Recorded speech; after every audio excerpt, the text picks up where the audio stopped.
In the world of affordable, entry-level rear-wheel drive sports cars, it's pretty hard to ignore the Toyota GR86. When the company introduced the all-new second generation about 3 years ago, they really kept the fire alive, especially for enthusiasts looking to get into their first sports car. Now for 2026, Toyota is looking to keep the spice alive in the dealership, of course, with the introduction of this model. This is the 2026 Toyota GR86 Yuzu edition. It essentially is an homage to this car's predecessor, the Scion FRS, and as you can see with its updated exterior styling, it certainly looks a lot more expensive than its price would suggest. So today we're back here in Long Beach, California, because we're finally getting a chance to see this hot yellow sports car in the sheet metal. So now that we're doing so, let's go ahead and take a detailed first look.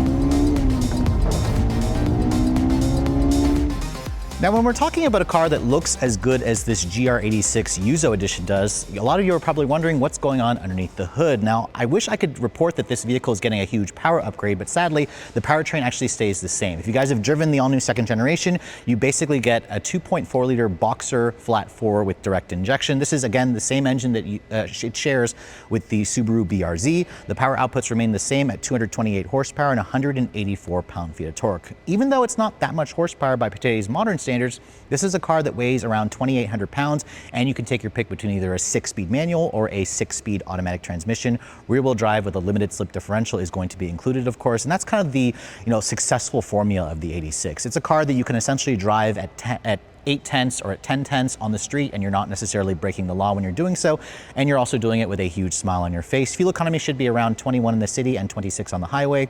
And this vehicle is good for 0 to 60 in around 6 seconds. That's Toyota's claim, with a top speed of around 140-ish miles an hour. So overall, it's still a really good package. And even though it doesn't have any more power, that's kind of what the aftermarket is for. So I'm not too upset that Toyota didn't give it too much power. But let's go ahead and close up the hood here and talk about the exterior styling, because if you guys can remember the old Scion FRS Release Series 1.0, that was all the way back in 2014. It had this same exterior color. It's called Yuzu, and that's precisely why Toyota wanted to bring back the Yuzu Special Edition as an homage to that vehicle. It also gets its own unique styling upgrades. Now, first of all, this car is low and wide. It's built on a rear-wheel drive architecture. The headlights, as you can see, are a full LED design. You have a really nice-looking LED daytime running light. You'll have LED low and high beams. You have LED turn signals. No fog lights, of course, but as you can see, the Yuzu Special Edition gets its own more aggressive front lip spoiler. As you can see, it's kind of got like a matte black with this kind of extension down here off to the side with a more protruding front splitter as well with the GR badging. It is a very attractive car, very Porsche-like in my opinion, and it really allows this vehicle to stand out. I mean, the GR86, when this came out, I already thought was a huge improvement over its predecessor, and Toyota has only made this car look even better. And I also have never really been a fan of yellow cars, but this thing, again, really suits the lines with the yellow exterior color. Now, moving around the side profile, this is Toyota's entry-level sports car, the entry-level sports car in the GR family, of course. So it's not a very big vehicle with a 101.4-inch wheelbase, around 168 inches long.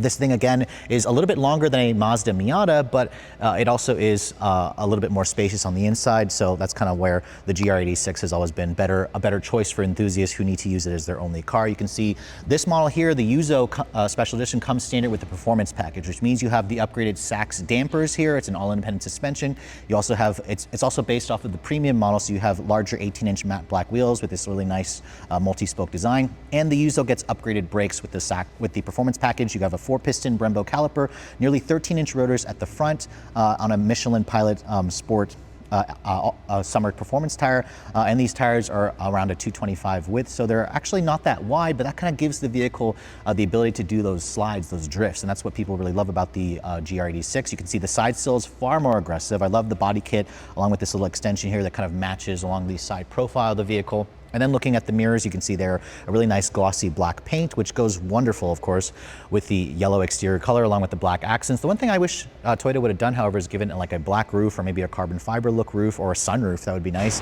Sadly, you still can't get a sunroof on this vehicle. And then moving over to the rear, you can see the wheel arch trim here has these little kind of extensions to kind of give it more of that aggressive look, along with the rear diffuser, which looks far more aggressive. And then, of course, the one thing I love about the GR86 is this duckbill spoiler that you got at the back. Now, it's a little bit more pronounced on this particular model here. As you can see, the taillights are also an all LED design. I especially love the rear the much more aggressive rear diffuser, and check that out, guys, quad outlet exhaust tips. I mean, this thing looks really badass from the rear, and Toyota says you can also get it with a factory catback GR exhaust system, which I believe this one has. You can see the 4 oval pipes here, they're huge, and they actually are pretty similar to what Toyota put on the old Scion FRS Release Series 1.0. So that, again, gives this thing a much more meaner, more aggressive stance. And again, it really looks a lot more expensive than its price would suggest. Now, looking at the cargo area, which sadly I can't open, this vehicle has around 6.5 cubic feet of storage space. So it's obviously not going to be a lot, but it is more versus what you're going to in the Mazda Miata.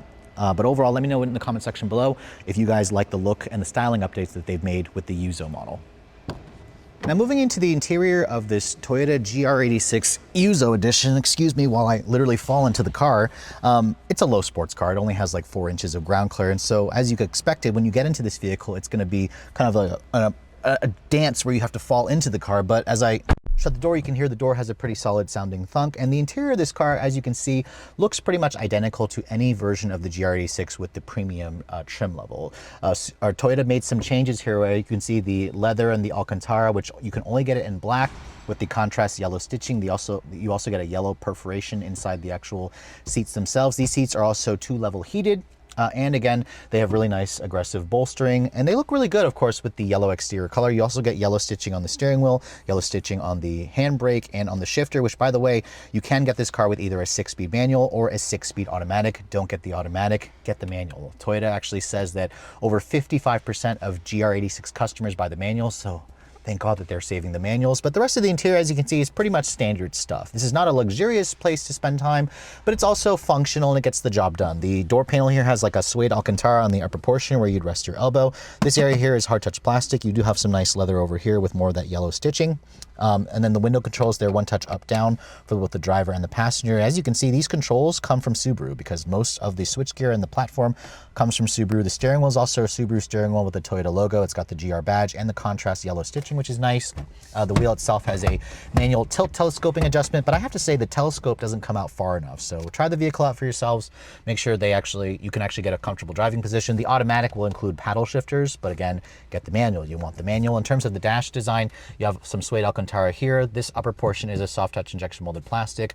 This lower portion here, sadly, is just hard touch plastic. I would have preferred a little bit more color here. For example, this black trim, I wish Toyota had made it yellow. I'm also surprised to not see any kind of Yuzu special edition badging in here because there's only going to be a limited production being made. But this model that we're showing you is probably an early pre-production car. It could just be missing that. You have an 8-inch touchscreen here, which is actually the older version of the Subaru Starlink system, which has been kind of reskinned for Toyota. It doesn't include wireless Apple CarPlay and Android Auto. I can't actually start the car up because we don't have the key, sadly.